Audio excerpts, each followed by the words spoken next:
the being of God, and his uncreated operations. 1. The relation of being and operation in God. The Eastern Fathers have made a distinction between the being and the operations of God. St. Gregory Palamas did nothing more than hold fast to this distinction between the being of God and the uncreated operations flowing from it. Nevertheless, while speaking of the variety of the divine works, we can sometimes forget to observe that through each of these operations it is the God who is one in being who is at work. We must always keep in mind, however, the paradoxical fact that, although God effects something on each occasion through a particular operation, yet he is wholly within each operation. On the other hand, through each operation, God produces or sustains a certain aspect of reality. Consequently, this aspect of reality has its cause in something corresponding to it, though in an incomprehensible way within God himself. The operations which produce the attributes of the world are, therefore, bearers of certain attributes found in God in a simple and incomprehensible way. The operations, therefore, are nothing other than the attributes of God in motion, or God himself, the simple one, in a motion which is, on every occasion, specific, or again, in a number of different kinds of motion, specified and united among themselves. God himself is in each of these operations or energies simultaneously whole, active, and beyond operation or movement. Thus, his operations are what makes God's qualities visible in creatures, creating these with qualities analogous but infinitely inferior to God himself, and then imparting his uncreated operations or energies to them in higher and higher degrees. That is why Dionysios the Aeropagite sees God as above any name, and yet at the same time indicated wholly through many names. This surely is the wonderful name which is above every name.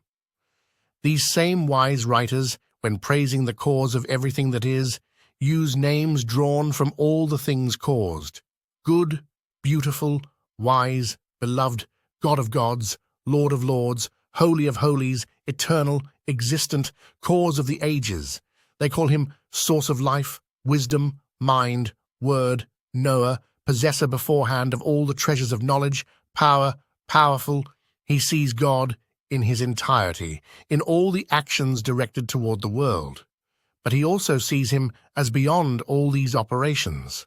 All those names have reference to the beneficent processions from the source of divinization, not to these qualities. We only know the attributes of God in their dynamism and to the extent to which we participate in them. This does not mean, however, that God himself remains passive in his simplicity and in the diverse motion we project upon him. It is from God himself that the operations originate which are productive of new and various qualities in the world, but we only know them through the prism of the effect they produce in the world. God himself changes for our sake in his operations, remaining simple as the source of these operations and being wholly present in each one of them. For the truth is that everything divine, and even everything revealed to us, is known only by way of whatever share of them is granted. Their actual nature, what they are ultimately in their own source and ground, is beyond all intellect and all being and all knowledge. When, for instance, we give the name of God to that transcendent hiddenness, when we call it life or being or light or word, what our minds lay hold of is in fact nothing other than certain activities apparent to us, activities which deify, cause being, bear life, and give wisdom. We experience nothing from God other than his varied operations that have to do with the world, which is to say, in relation to us. Beyond this, we know that at their basis is the personally subsistent essence, but how it is we do not know, for it is an essence beyond all essences. All we know in God is his dynamism experienced in relation to the world, or through the prism that we ourselves are, a dynamism not subject to any necessity at all, that is, not subject to passion and totally free.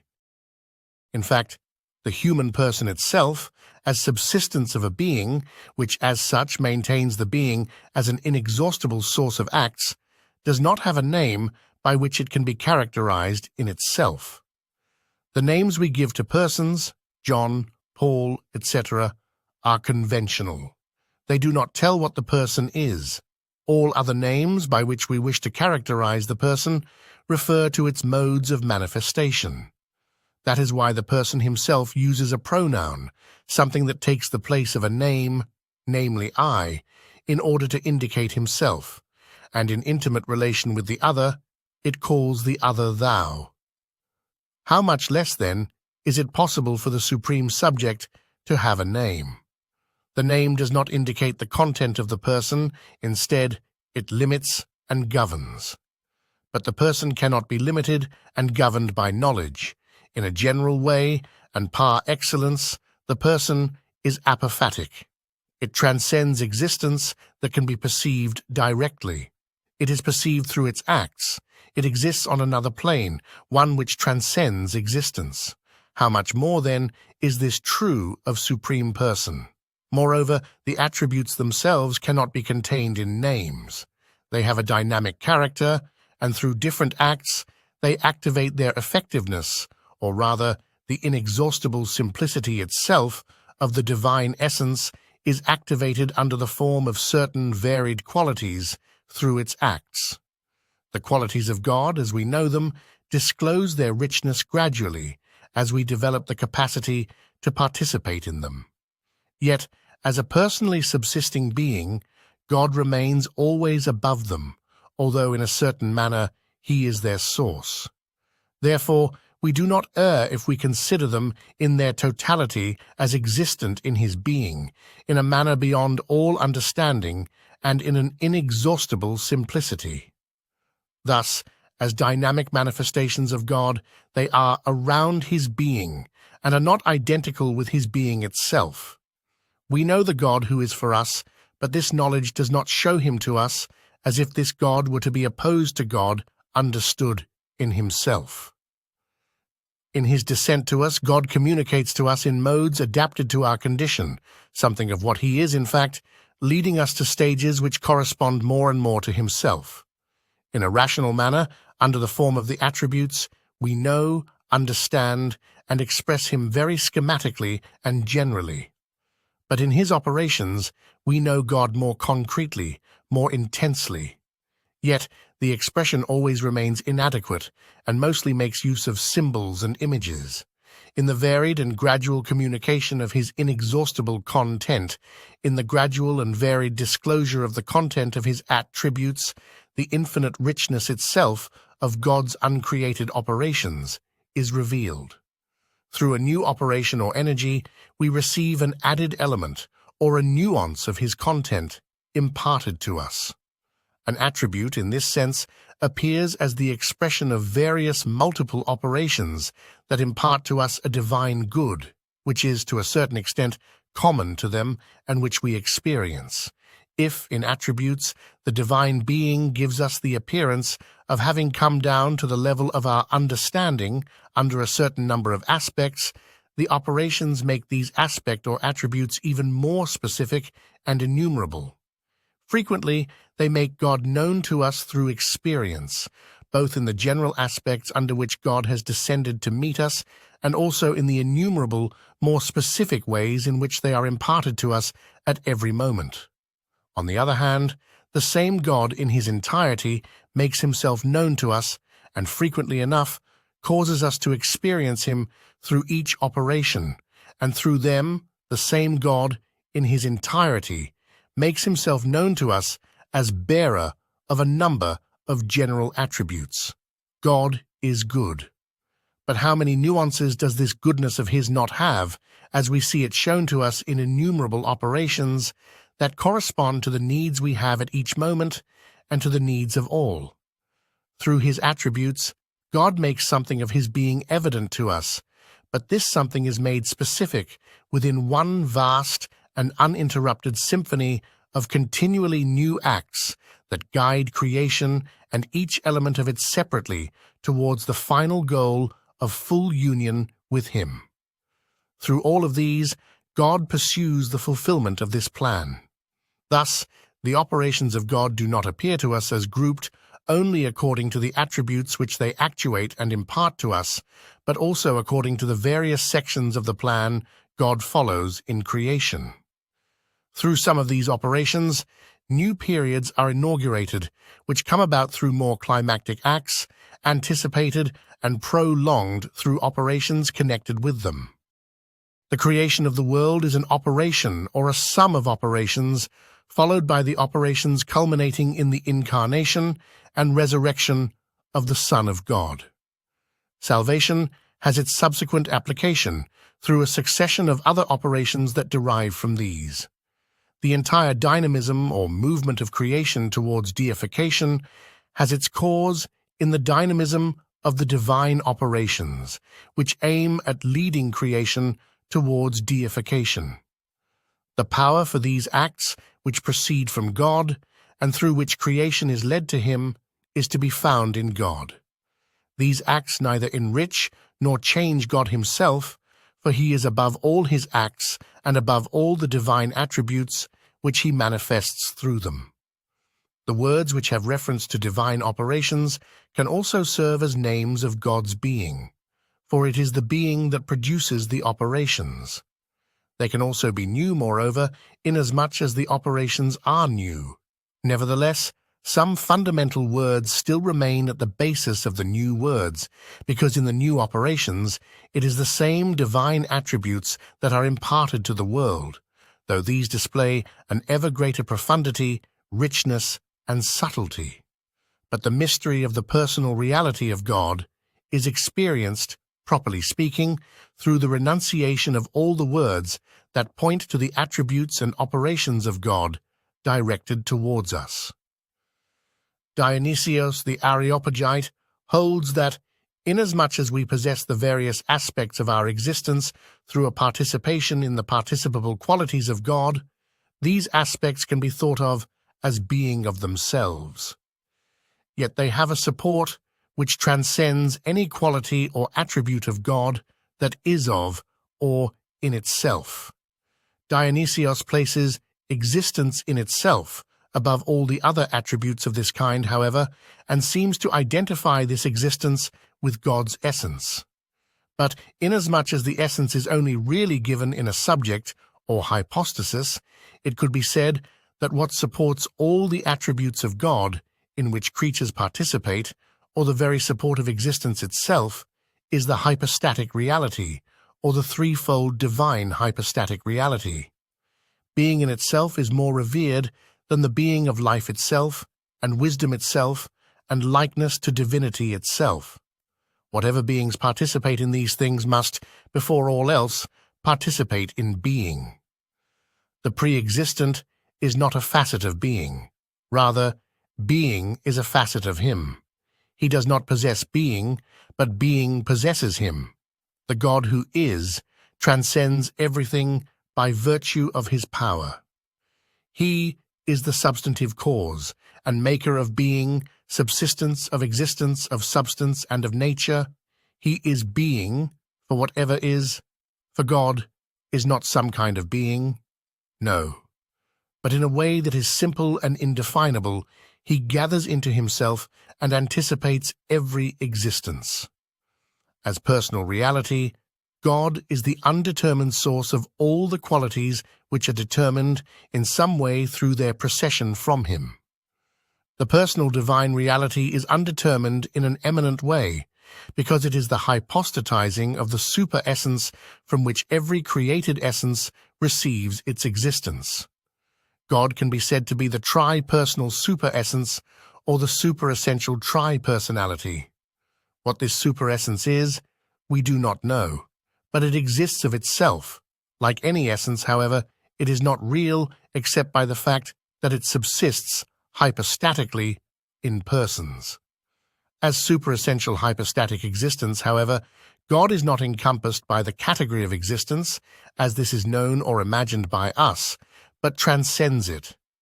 For all the things that we know as existing have their existence from something else, and, In their existence, they depend on a system of references. This points to a relativity or a weakness of existences. He who exists of himself, however, has an existence free of all relativity. He is not integrated within a system of references, and he has no weakness at all. He is existence, not only in the highest sense, but he is also a super-existent existence. As such, he does not sustain existence passively, nor is he subject to any passion or suffering.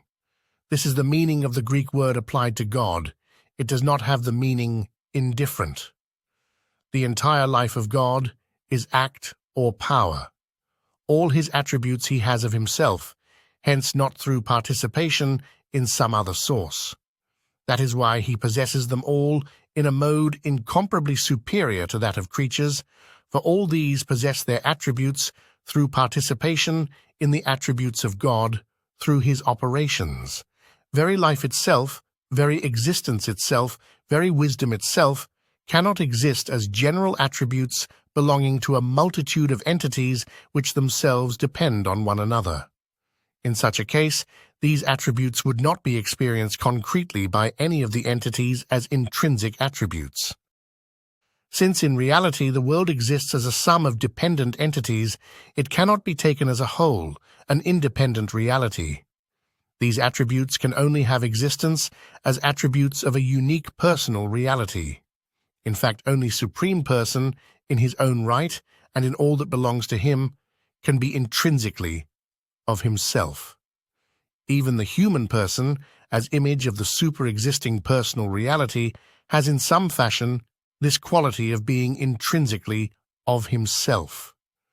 The person is the ultimate forum that decides on his deeds, his thoughts, and his words.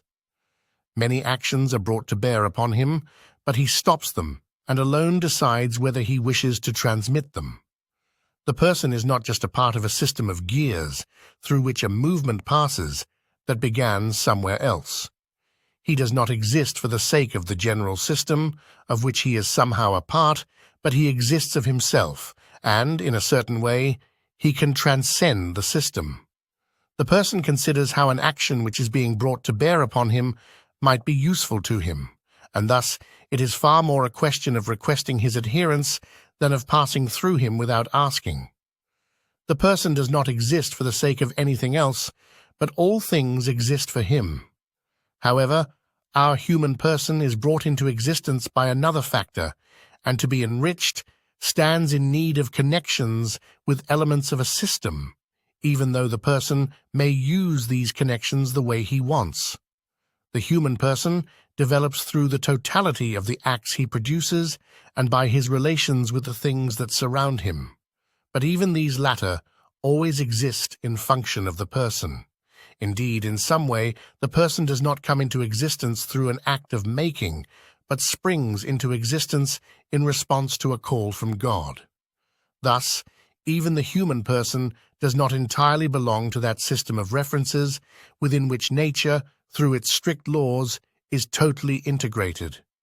Hence, only a reality of its own kind, though incomparably superior, can have the capacity of not belonging, even in the slightest degree, to a system of references. In nature's system of references, all things end in death so that other things might appear. Our human being can exist as a person who is not included integrally within the system of references only because of the fact that a supreme personal reality of this kind does exist. The relation to Supreme Person is not identical to belonging to a system of involuntary references. In relation to Supreme Person, as indeed in its relation to any person, our human person is free. In fact, it is precisely that supreme personal reality who gives our human person the possibility of freedom over against the system of references, just as, to a certain extent, the person of our neighbor does also. Any other person with whom the human person is in relation makes appeals to the person in order to accomplish certain acts. He does not use the person as a simple point through which his own movements pass. Thus, even our human person is of himself, or in a certain sense absolute, since the person himself decides upon all those acts of his, which have an effect within himself and upon the reality outside. The supreme personal reality is of himself, however, in the supreme sense of the word, for in fact he exists from no one, and all things exist from him, his own acts and the realities which they produce. He does not merely effect modifications within the realities outside himself, he also creates them. Very existence itself, as an existence which is real and not just an object of thought, whoever might be the thinker, is subsistent. It is hypostatic, the absolute hypostatic existence. This means that all things have their origin in his power and will. This means in turn that his being is of an order entirely different from that of created being. He is super-essential, super-existential, the transcendence of creation as a whole. The reality of Supreme Person is totally free of any system of reference. In the most complete way, it is the ultimate forum of all his acts, and hence of all other existences too. Only this explains the existence of our human persons and can assure these a certain freedom over against the system of references in which they find themselves. Only as Supreme Person is God of himself, and are all his attributes from himself. He can give to the human person, too, the possibility of participating in this quality of being which belongs to him and to his acts. In this way, the attributes, life, existence, wisdom, cannot exist of themselves, but only if they belong to Supreme Person. In fact, only in relation with such personal reality do we also feel ourselves overwhelmed by his powers, which we feel no longer as coming from somewhere else or as merely relative. This is so because we do not experience these attributes or operations as lacking all support, as having their being of themselves, in their own right, or as themselves constituting the ultimate essence. If that were true, they would overwhelm us in a way that was total, impersonal, and involuntary, but simultaneously self-exhausting or destructive of us. In themselves, they would not be an incommunicable reserve, truly infinite, from which we could receive according to the measure of our own voluntary growth in love towards God. Hence, Dionysios the Aeropagite declares that even when we add to these attributes the modifier self, we think of what it is that supports them. It is through this support that they are of themselves, and it is through its will that they are communicated to us according to our capacity. That is why the names, self-existence, self-life, indicate on the one hand the support they have in God as supreme reality, and on the other hand the fact that from him they all have existence, life, and so forth. By our sharing in these attributes, we enter into a relationship with the one who is above relationship. The support they have is the very one who possesses them of himself, the one who explains them. In a letter to me, you once asked what I meant by being itself, life itself, and wisdom itself. You said you failed to understand why I sometimes call God life itself, and sometimes a subsistence of life itself. Therefore, sacred man of God, I have thought it necessary to solve your problem, to call God life itself and power itself, and then subsistence of life itself, subsistence of power itself, involves no contradiction. The former names are derived from beings, especially the primary beings, and they are given to God because he is the cause of all beings. The latter names are put up because he is transcendentally superior to everything, including the primary beings. But, you may say, what is meant when we talk of being itself, life itself, and all those other things to which we ascribe an absolute and primary existence derived ultimately from God? My answer is this. This is not something oblique, but is in fact quite straightforward, and there is a simple explanation for it. The absolute being underlying individual manifestations of being as their cause is not a divine or an angelic being, for only transcendent being itself can be the source, the being, and the cause of the being of beings. Nor have we to do with some other life-producing divinity, distinct from that supra-divine life, which is the originating cause of all livings and life itself. Nor, in summary, is God to be thought of as identical with those originating and creative beings and substances which men stupidly describe as certain gods or creators of the world. Such men, and their fathers before them, had no genuine or proper knowledge of beings of this kind. Indeed, there are no such beings. What I am trying to express is something quite different. Being itself, life itself, divinity itself, are names signifying source, divinity, and cause, and these are applied to the one transcendent cause and source beyond source of all things. But we use the same terms in derivative fashion, and we apply them to the provident acts of power which come forth from God, in whom nothing at all participates. I am talking here of being itself, of life, of divinity itself, which shapes things in a way that each creature, according to capacity, has his share of these. From the fact of such sharing come the qualities and the names existing, living, possessed by divinity, and such like.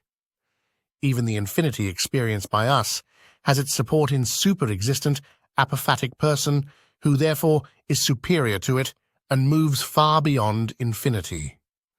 St. Maximus the Confessor says the same when he declares that God is not subject to the category of existence, for everything that falls under the category of existence also falls under a house of existence, and as such is limited, for any kind of how excludes other kinds of how. Moreover, on this how of the existence also depend a when and where, that is, a time and a place, which likewise provide limits in the process of individuation. God is not accessible to any reason or any understanding, and because of this, we do not categorize his existence as existence. For all existence is from him, but he himself is not existence. For he is beyond existence itself, whether expressed or conceived simply or in any particular mode. But God would have nothing to do with self-existence, however, if he had no possibility at all of receiving it or of communicating it. Both sides of this paradox are satisfied by supernatural revelation in its teaching on the Holy Trinity. God has existence of himself, and yet he is alive, for he receives and communicates existence within himself. This latter fact completes the character of person, for this is not only reality of itself, but also communion. The divine persons are interior one to the other, and hence receive nothing from outside. But they are not confused with one another, since they find themselves within a movement and communion of being and love. The total interpersonal communion intensifies the personal character of God to the highest degree, the apophatic character of God. The divine personal reality, as transcendent of whatever of its attributes which can be defined, though not received from anyone else, is the apophatic reality par excellence. If everything that comes under the ray of knowledge and everything that is participable belongs to the category of existence, the personal subject is super-existent. We have seen that, as image of God, even our human person somehow possesses in this respect a super-existential, apophatic character. The reason why God cannot be defined lies in his super-existentiality. For all words are of the order of existence, and this order is definable. As self-existent, that is, as not entering into any system of references at all, and thus being super-existent or person in a preeminent way, God is par excellence apophatic, indefinable. Inasmuch as existence is not given to God from without, but he himself is the source of existence, and hence the supreme personal reality, neither is God himself defined or named except through personal pronouns, or else he is identified with existence par excellence, or with the source of existence that transcends existence. To Moses' question about his name, God answers, "I am who I am." as he who is truly existent, because he is of himself, or it is he who supports existence per se, and as such is super-existence and transcendent of being, God is the supreme personal reality. Only the supreme personal reality is totally apophatic, because only this reality is, in an eminent way, super-existent. And as the subsistence of the divine being, it is clearly super-existent or apophatic par excellence, since God is the hypostatization of the divine super-existent being. From God's character as supreme personal reality, Paul Evdokimov has drawn the conclusion that there can be no rational proof of God. The insufficiency of the proofs for the existence of God is explained by the fundamental fact that God alone is the criterion of his truth. God alone is the argument for his being. God can never be subject to logical demonstrations, nor enclosed in the causal chain. This means that faith is not invented. It is a gift. Faith is given to all so that God might bring about his presence in every human soul. God is confessed as the one who has produced faith in the soul. God talks with us as person to person. Faith is the experience of this communication. This is true. But it is also true that once someone has this experience, all things become proofs for the existence and activity of God. The eyes of one who believes open up and they see God in all things. Then to believe becomes something that is totally rational, and not to believe something irrational. But through reason, one does not experience God in his inner reality, but only in his capacity as cause. Even in our reason, on the other hand, if it is not perverted by sin, there exists a capacity of seeing God as cause. For our reason has as its ultimate support the reason of a personal reality who created it. Thus God indicates himself as the truly or existent or super-existent one and manifests himself as personal reality. He is I par excellence. Self-existence can only have a personal character. Impersonal essence is not super-existent. In all respects it would fall within a system of references. An essence not subsisting in a hypostasis is not found anywhere, while the most complete existence is possessed by essence subsisting as person, and perfect existence by the essence which exists as supreme personal reality.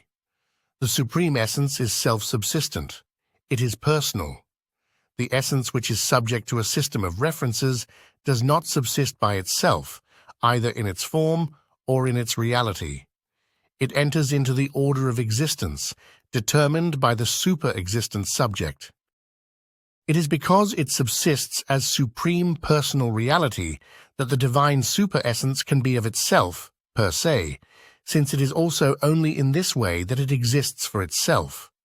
An essence, or a nature subsisting as object, exists for a subject distinct from itself, that is, for a person, and on the basis of this fact it receives, in relation to the human person, its form from the latter, while in relation to divine person it receives its very substance from him.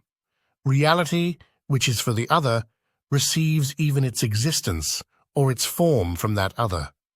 It is inferior to the person, and as such is not super-essence, but essence, purely and simply, and falls within the system of references. Only a person exists for himself, and only the hypostasis is super-essential par excellence. It is only because there exists a personal reality as supreme super-existent support for self-existence, existence per se, that existence is given universally. Because existence on the accessible plane is produced voluntarily by the super-existential personal reality, it cannot be either its own cause or the ultimate cause of any universal existence. Only the super-existent personal reality, as support of the existence per se, can produce existence on all accessible planes without exhausting itself. Existence on the accessible plane is an argument for its source within the super-existent or self-existent personal reality. Put another way, the latter cannot be known or understood except through the mediation of existence on the accessible, sensible, and intelligible plane. But the reverse is also true. Our experience and direct knowledge, moreover, can reach only as far as the existence-giving, sustaining, and fulfilling operations of the super-existent personal reality, and as far as participation in the attributes manifested within those operations. The threefold supreme hypostasis creates, sustains, and perfects all things through its inexhaustible acts, because it is the threefold hypostasis of the super-essence. Our reality, as subject, is the hypostatization of a nature whose fundamental part is the spirit, and among all the essences created by God, the spirit is the image of the super-essence, hypostatized by the Trinitarian persons.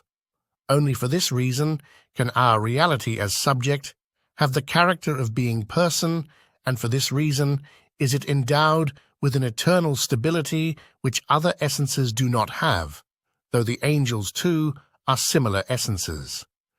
It is only for this reason, moreover, that the human subject is also apophatic and is not exhausted by its acts, for its acts, or its energies, are not one with its essence, as is true in the case of objects.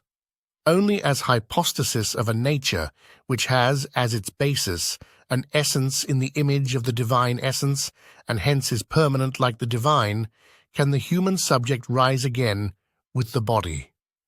The fixed character we have, as hypostases of an essence, made in the image of the divine super-essence, makes us apt for sharing an inexhaustible and therefore eternal communion with the threefold divine hypostasis.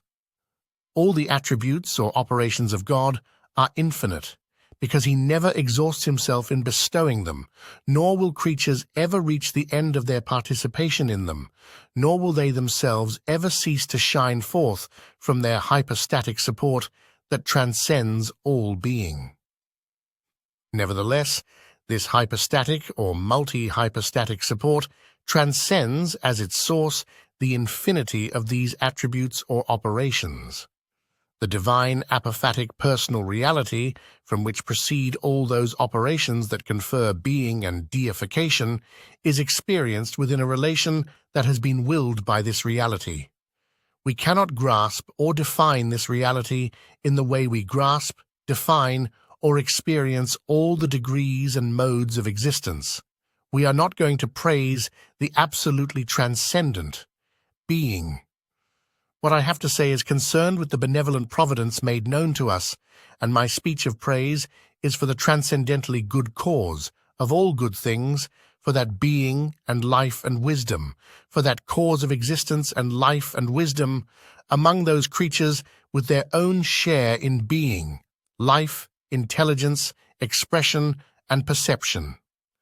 I do not think of the good as one thing, being as another, life and wisdom as yet another, and I do not claim that there are numerous causes. But I hold that there is one God for all those good processions, and that he is the possessor of the divine names of which I speak. It is not only definable existence which has its explanation exclusively in a supreme and super-existent personal reality, but human persons too, who share to a certain degree in its super-existence, in its absolute nature, and in its apophatic quality.